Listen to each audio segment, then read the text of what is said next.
Well, today I'm in Jersey City, Liberty State Park, Marina. Guess you talk about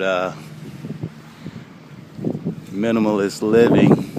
This might be the best of both situations. Living on a boat, nice, tight, confined space, close to New York City, as you can see in the background. Something I always thought about, but never thought it was possible.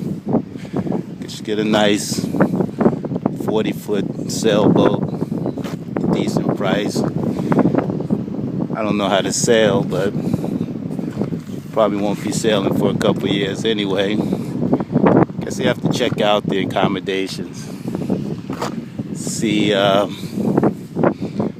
the living expenses are, how the space is. I want to understand there's a decent amount of space in a small boat. Got to do more research on it though. But I love this area.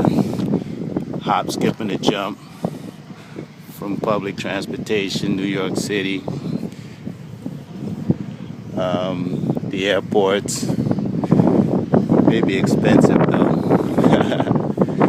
Well, do some research and find out.